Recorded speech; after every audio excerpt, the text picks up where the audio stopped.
నమస్తే. Welcome to our channel. Surya ఉపాసకులు sun spiritual society founder Vikramaditya garu ఉన్నారు. వారితో మాట్లాడదాం. నమస్తే సార్. సూర్యోస్మి తల్లి. సార్ మాఘమాసం వస్తుంది.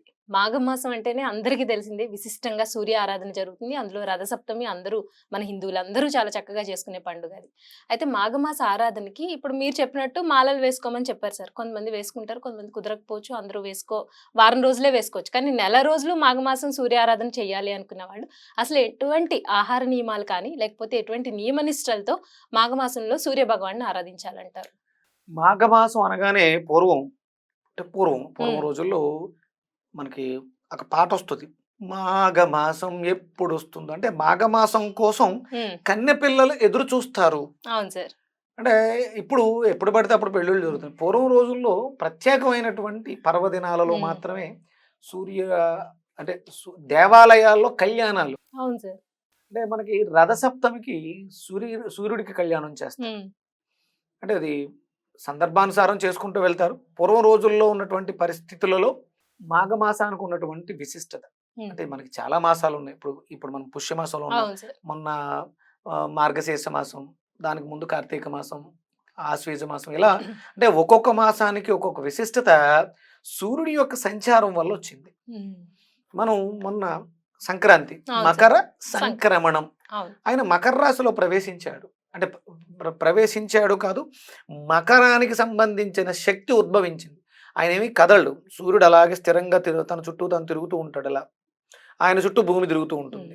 ఇక్కడ మరి రాశి సంక్రమణ ఎలా జరిగిందంటే మకరము అనే ఒక కిరణం ఉంటుంది. ప్రతిదీ కూడా లైట్ ఎనర్జీ, వీటి మీద ఆధారపడి తిరుగుతూ ఉంటుంది. మకరానికి సంబంధించినటువంటి ఎనర్జీ మన జ్యోతిషాస్త్రంలో దాన్ని కర్మస్థానం కింద చెప్తూ ఉంటుంది. మకరం అనేది దశమస్థానం, 10th హౌస్, కర్మస్థానం. అంటే ఆస్ట్రాలజికల్ చార్ట్ ఒకటి వేస్తే 12 గళ్ళు వస్తాయి. అందులో 10వ స్థానం మకరం అయింది. దానికి ఈయన ప్రవేశించాడు అన్నదాన్ని హేతువాదులు సూర్యుడు రాశి ప్రవేశం చేయడం ఏంటి ఇలా వక్రీకరిస్తారు. ఇవన్నీ కూడా కాంతిని అనుసరిస్తూ ఉంటాయి. సూర్యుడు యొక్క కాంతి, భ్రమణము, వీటిలోనే గ్రావిటీ, ఫోర్స్, ఎనర్జీలు ఉంటాయి. ఇది దశమస్థానం అనగానే 10th హౌస్ అనేది కర్మం. మకరంలోకి ఎంటర్ అయ్యాడు ఆయన. అక్కడ నుంచి అంటే ఆయన ఎంటర్ అయిన తర్వాత మళ్ళీ మనకి అది మకర సంక్రాంతిగా చేసుకున్నాం. అక్కడి నుంచి మనకి ఒక 15 రోజులకి మళ్ళీ ఆయన అంటే మనకి మాఘమాసం అనేది ప్రవేశిస్తూ ఉంటుంది. మాసం మనకేమో తిథుల లెక్క ప్రకారం అమావాస్య టు అమావాస్య. ఈయన ప్రవేశించేదేమో అంటే 30 రోజులు లెక్క పెట్టుకుంటాం. 14వ తారీఖు 12వ తారీఖు అలా ప్రవేశిస్తుంటాం. ఆ సంధి వస్తూ ఉంటుంది. పుష్యమాసం చివరికి మకర రాశిలో ప్రవేశించాడు. అది పుష్యాన్ని మనం ప్రధానంగా తీసుకుంటూ ఉంటాం. దీనికి అంటే వేదిక్ మ్యాథ్స్ బాగా తెలిసిన వాళ్ళు దీనికి బాగా విశ్లేషణ ఇవ్వగలుగుతారు. మ్యాథమెటికల్ స్ట్రక్చరే ఇదంతా కూడా, కాలిక్యులేషన్. అంటే జ్యోతిష్ శాస్త్రం, ఆస్ట్రానమీ, ఆస్ట్రాలజీ, ఆస్ట్రానమీని అనుసరించే ఇవన్నీ కూడా జరుగుతూ ఉంటాయి. చాలా విశేషం ఏంటంటే కర్మస్థానం, సత్కర్మలు అంటే వివాహాలు నిలబడాలంటే కర్మస్థానం దశమస్థానం. తర్వాత వచ్చేది కుంభం, లాభస్థానం, కుటుంబ అంటే లాభం, జీవితంలో అభివృద్ధిని సాధించడానికి వెళ్తూ ఉంటుంది. దాని తర్వాత తృతీయ స్థానం విక్రమస్థానం. అంటే ఒక జంట వివాహం చేసుకుంటే వాళ్ళ జీవితాలు లాభం బాటలో ఉండి విక్రమస్థానంలోకి వెళ్ళి అక్కడ నుంచి కుటుంబ స్థానం, శిరస్సు, శరీరం, కుటుంబం, ఇలా అంటే ప్రతిదీ కూడా సైంటిఫిక్ గా ఎనర్జీస్ బాగుంటాయి. మాఘమాసంలో వివాహాలు జరిగితే ఆ వివాహాలు స్థిరంగా శాశ్వతంగా ఉంటాయి. అంటే ఎవరైతే వివాహాలు ఆలస్యాలు అవుతున్నాయి, అవ్వట్లేదు, ఎదురు చూస్తున్నాం, ఇబ్బందులు పడిపోతున్నాం అనేవాళ్ళు ఇప్పుడు ఈ మాఘమాసాన్ని వినియోగించుకుని మనం సూర్య ఆరాధన, ఆత్మకారకుడమ్మ, భార్యాభర్తల మధ్య సఖ్యత లేదు, ఇక్కడ శరీరాలు వేరు కానీ ఆత్మ ఒక్కటే. ఈ ఆత్మకారకుడైనటువంటి సూర్యుడు ఏదైతే ఉన్నదో ఆరాధన చేయడం ద్వారా మన మధ్యలో ఉన్నటువంటి ఇబ్బందులు, అబ్స్ట్రాకిల్స్ వెళ్ళిపోవడానికి అవకాశం ఉంటుంది. ఆ తెరలు తొలగిపోతాయి. అందుకని ఆత్మకారకుడైనటువంటి సూర్య ఆరాధన విశేషంగా చేస్తే పొరపచ్చాలు రావు, జీవితం హ్యాపీగా ఉంటుంది. అంటే ఇక్కడ మనం సూర్య అపచారాలు అంటాం. అంటే సూర్యుడికి అపచారం చేయకూడదు. అంటే సూర్యుడు అపచారం ఏంటి, ఆయన ఎక్కడో ఆకాశంలో ఉంటాడు. ఇక్కడ మనం అపచారం అంటే ఆత్మకి అపచారం చేయకుండా ఉండటం. ఆత్మ అంటే ఆత్మవంచన చేసుకుని బ్రతికేస్తాం. నిన్ను తిడుతున్నానమ్మా అంటే నీ పేరు నీ ఇన్స్ట్రుమెంట్. నేను ఎవరిని తిడుతున్నాను అంటే లోపల ఉన్నటువంటి క్షోభ. ఏం బాధపడుతుంది? ఆత్మక్షోభ. నేను ఎవరిని తిట్టాను? నన్నే. నాలోను ఉన్నదే ఆత్మే, నీలో ఉన్నదే ఆత్మే. ఇన్స్ట్రుమెంట్లు వేరు కదా. కానీ నేను ఇన్స్ట్రుమెంట్ని తిడుతున్నాను అని అనుకుని నీ ఆత్మ క్షోభించేలా తిడుతున్నాను. నీకు అనిపిస్తుంది ఇది ఇంతో నేను మానే ఉన్నాను, ఎందుకు నన్ను ఇలా అనవసరంగా తిడుతున్నాడని ఆత్మ క్షోభిస్తూ ఉంటుంది. నాకేదో చెప్పడానికి ప్రయత్నం చేస్తూ ఉంటాం. ఈ సంయమనం బాగుంటుంది. సూర్య ఆరాధన చేయడం ద్వారా ఆ ఇబ్బందులు ఏవైతే ఉన్నాయో మనం అంటే జీవిత గమనం సాధించడానికి అన్యోన్యత, భార్యాభర్తల అన్యోన్యత, తల్లి బిడ్డల అన్యోన్యత, ఇలా అందరం కూడా ఐకమత్యంగా ఉండడానికి మాఘమాసం చాలా విశేషమైనటువంటి.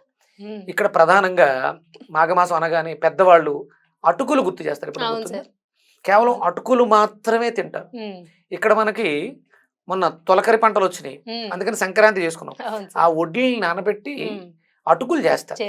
ఈ మాఘమాసం అంతా కూడా అటుకులనే స్వీకరిస్తారు. అటుకులు బెల్లం కూడా సూర్యుడికి నివేదన చేస్తారు కదా సార్. తేలికగా జీర్ణం అవుతూ మనకి కావలసినటువంటి ఇప్పుడు సోకాల్డ్ న్యూట్రిషన్స్ మాట్లాడేవన్నీ న్యూట్రిషన్స్ అందులో ఉన్నాయి. 3 రోజులు ఊరబెడతారు ఒడ్డుల్ని. ప్రోబయాటిక్, అద్భుతమైనటువంటి గట్ హెల్త్, B12, ఐరన్, ఇవన్నీ సమృద్ధిగా ఉన్నటువంటి ఆహారం ఏది? అటుకులు. అవి చాలా త్వరగా జీర్ణం అవుతాయి. అటుకుల్ని నానబెట్టేసి ఆల్మోస్ట్ అలా అందరూ మర్చిపోయి ఉంటారు అటుకులు. అటుకులు చాలా అద్భుతమైనటువంటి అమృతం. అది చాలా త్వరగా జీర్ణం అవుతాయి. ఈజీగా డైజెస్ట్ అవుతూ మనకి కావాల్సిన పోషకాలన్నింటినీ కూడా అటుకులు ఇస్తాయి. అందుకని ఆయనకి నివేదనగా పెట్టడం జరుగుతుంది. ఆయన ఏం తిండు, ఆయనకి పెట్టామన్న దాంతో మనం తినాలని చెప్పడం జరిగింది. ఇలా సూర్య ఆరాధన చేసుకోవడానికి మాఘమాసం అంటే మీకు ఏం వస్తుంది? సూర్యుని ఆరాధిస్తే ఆరోగ్యం వస్తుంది, ఆరోగ్యమే మహాభాగ్యం. అంతే కదా సార్, మనశ్శాంతి లభిస్తుంది. ఫస్ట్ అసలు ఆ కిరణాలను చూడంగానే ఒక ప్లెజెంట్ మైండ్ సెట్ వచ్చేస్తుంది సార్. మనం అప్పటి వరకు గజిబిజిగా హడావిడిగా ఉన్నా ఉదయిస్తున్న సూర్యుడిని చూస్తున్నప్పుడు అద్భుతమైనటువంటి ఆ వర్ణన మర్చిపోతాం సార్, మనల్ని మనం మర్చిపోయి దాన్ని అలా చూస్తూ. ఎందుకంటే లోపల ఉన్న ఆత్మ ఆయన ఒకటే కాబట్టి, ఆత్మకారకుడు సూర్యుడు కాబట్టి ఆయన చూసిన చాలా ఇష్టం సార్. మార్నింగ్ లేచో సార్ బయటకు వెళ్ళి అలా చూడడం అనేది అందరూ దాన్ని ఎంజాయ్ చేస్తాను నేను ఒక్క నిమిషాల నుంచి. అదొక ఆబ్జెక్టు, అదొక దైవము, లేకపోతే దానికి మనకి డిస్టెన్స్ ఉందనేది కాకుండా నేనే అది. ఇప్పుడు నాకు అంటే నేను ఎక్కువ సూర్యోస్మి అంటున్నాను. రమణుల ద్వారా బయటకు వచ్చింది అది. సూర్యోస్మి అంటే అక్కడున్నది నువ్వే, ఎక్కడున్నది నువ్వే, నువ్వు నేను వేరు కాదు అని చెప్పే పదం సూర్యోస్మి. అది రమణులు నోట వచ్చింది, అది అద్భుతం. అందుకని ఆత్మకారకుడైనటువంటి ఆయన చూసినప్పుడు ధైర్యం వస్తుంది. చీకట్లో భయం వేస్తూ ఉంటుంది. సూర్యోదయం అయినండి మనకి కొన్ని సినిమాలు చూస్తే, హర్రర్ సినిమాలు, ఎప్పుడు సూర్యోదయం అవుతుందా అని ఎదురు చూస్తూ ఉంటారు. సూర్యకిరణాలు పడిన దెయ్యాలు పారిపోతాయి. మీకు అక్కడ సినిమాల్లో సిలువ చూపిస్తారు. సిలువ అంటే ఏంటి? Sun cross. వాళ్ళు అనుకునేది యేసుప్రభుది అనుకుంటారు. అది సూర్యుడి యొక్క క్రాస్ సింబల్. దాని పేరే సన్ క్రాస్. వీళ్ళందరూ అనుకుంటారు సన్ అంటే యేసుప్రభు, క్రాస్ అంటే సిలువ అనుకుంటారు. అది సూర్యుడి యొక్క symbol. Brahma Vishnu శివాత్మకం. ఇటొక head, ఇటొక head, మధ్యలో ఒక హెడ్ పెడితే బ్రహ్మ విష్ణు మహేశ్వర తత్వం కలిగినటువంటి సింబల్. మరి సమాధుల మీద ఎందుకు పెడతారు అంటే దుష్ట శక్తులు ఆ శరీరాన్ని పాడు చేయకుండా ఉంటాయని. అది ఆత్మ విడిచిపెట్టి వెళ్ళిపోయిన భౌతిక దేహం. ప్రకృతిలో ఉండేటువంటి నెగిటివ్ ఎనర్జీస్ వచ్చి దాన్ని పాడు చేయవు. దాంట్లో ఒకవేళ ఏమైనా నెగిటివ్స్ ఉంటే పైకి లేవకుండా అక్కడే ఉంటాయి. ఇదంతా సైంటిఫిక్. సూర్యశక్తి. ఇది మాఘమాసానికి ఉన్నటువంటి విశేషత, సూర్య ఆరాధన.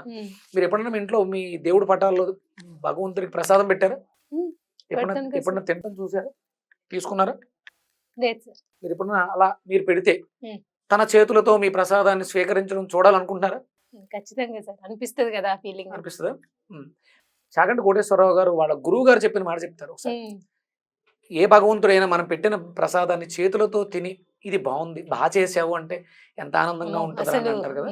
మీరు శుభ్రంగా ఈ మాఘమాసం అంతా కూడా పరమాణాన్ని వండి సూర్యోదయ సమయంలో తీసుకెళ్లి ఒక ఆకులో తమలపాకు, మన ఆయనకి చిక్కుడాకులో పెడతారు. చిక్కుడాకులో వేసి అలా పెట్టండి. ఆ ఉదయిస్తున్నటువంటి సూర్య కిరణాలు ఆ ప్రసాదాన్ని తాగుతాయి. కిరణాలు అంటే కరములు, చేతులు. ఆ కరములతో ఆయన ప్రసాదంలో ఉన్నటువంటి సారాన్ని తీసేసుకుంటాడు. చెప్తుంటేనే అసలు ఎంత అద్భుతంగా అనిపిస్తుంది అసలు. ఆ తీసేసుకున్న దాన్ని మిగతాన్ని తింటే మనకు తెలుస్తుంది అందులో ఆయన కరములు తాకినటువంటి ప్రసాదం. అది అద్భుతమైనటువంటి ప్రసాదం. అలాగే మనం యజ్ఞం చేసేటప్పుడు పరమాన్నాన్ని అగ్నిలో వహిస్తాం. తిరిగి ఎవడు ఆయన సూర్యుడు, అగ్నికారకుడు ఆయనే కదా, తీసుకెళ్ళిపోతాడు. తను తీసుకెళ్ళి ఇవ్వాల్సిన వాళ్ళకి మనం ఎవరికి చెప్తే వాళ్ళకి పట్టుకెళ్ళి ఇస్తూ ఉంటాడు. అది చేసేది సూర్యుడే. అంటే ప్రత్యక్షంగా మీరు పెట్టిన ప్రసాదాన్ని తన చేతులతో ముట్టుకొని తిని ఆస్వాదించి ఆశీర్వదించి ఏకైక భగవంతుడు ఒక్కడే, సూర్యుడు ఒక్కడే. మాఘమాసం చాలా విశేషం. ఈ దీక్షలు చేస్తూ అటుకులు నివేదనగా మనం కూడా స్వీకరిస్తూ ఒంటిపూట భోజనం చేస్తూ సూర్యోదయ సూర్యాస్తమయ నియమాలు, అంటే సూర్యాస్తమయం తర్వాత భుజించడం తప్పు. సూర్యోదయానికి ముందే లేచి ఉదయిస్తున్న సూర్యుడికి అర్ఘ్యపాదులు ఇచ్చి ఆదిత్య హృదయ పారాయణం ఉదయం సాయంత్రం 2 పూట్ల. మనకి చాలా కష్టాలు ఉన్నాయి, ఆరోగ్య సమస్యలు ఉన్నాయి, అలాగే ఆర్థిక సమస్యలు ఉన్నాయి, సత్సంబంధాలు చాలా ఉన్నాయి. ఇవన్నీ కూడా పోవాలంటే మాఘమాసాన్ని ఇలా, ఇక నేను మన మాల గురించి ఎలాగ చెప్పాను, వీలైతే మాల వేసుకోండి. వారం రోజులే వేసుకోవచ్చు, 2 వారాలు వేసుకోవచ్చు, 3 వారాలు వేసుకోవచ్చు, లేదు నెల వేసుకోవచ్చు. 12 నెలలు ఆయన ఒక్కొక్క రాశి. ఇప్పుడు ఇక్కడ మనకి మకరం నుంచి కుంభంలోకి వెళ్ళిపోతాడు ఆయన. ఇది మాఘమాసం. మాఘమాసం తర్వాత మనం ప్రతి మాసంలో కూడా ఆయన మాస సంక్రమణం చేస్తున్నాడు. ప్రతి సంక్రాంతి చేసుకోవచ్చు. మకర సంక్రాంతి చేసుకుందాం, ఆ తర్వాత కుంభ సంక్రాంతి చేసుకుంటాం, తర్వాత మీన సంక్రాంతి చేసుకుంటాం, ఏం కావాలో చేసుకోవచ్చు. కానీ మాఘమాసాన్ని ఇలా వినియోగించుకోవడం ద్వారా ఆరోగ్యాన్ని ఐశ్వర్యాన్ని రెండింటిని పొందొచ్చు. అక్షయపాత్ర ధర్మరాజుకే కాదు మనకు కూడా ఇస్తాడు ఆయన. సత్రాజిత్యుడికే ఇచ్చాడు సమంతకమని, మనకు కూడా ఇస్తాడు. వెంకటేశ్వర స్వామికి పద్మావతిని ఇచ్చాడు, మనకు కూడా ఇస్తాడు. ఎవరైతే వాటి గురించే కదా ఈ తాపత్రయం అంతా, చెయ్యాల్సినవి చెయ్యవంతే. మీరు చెప్పినట్టుగా దీన్ని చక్కగా వినియోగించుకుని చాలా అద్భుతంగా చెప్పారు సార్. నిజంగా దాన్ని అందరూ కూడా, సరే మాలలు వేసుకునే వాళ్ళు వేసుకోవచ్చు, వేసుకోకపోయినా మీరు చెప్పినట్టు పెద్ద నియమాలు, శరీరానికి వృద్ధి, యశస్సు, ఆయుష్ అన్నీ కావాలనుకునే వాళ్ళు చక్కగా సూర్య భగవాన్ని ఆరాధన చేస్తూ మాఘమాసం మీరు చెప్పినట్లుగా వినియోగించుకోవాలని అందరికీ చెప్తూ ధన్యవాదాలు సార్.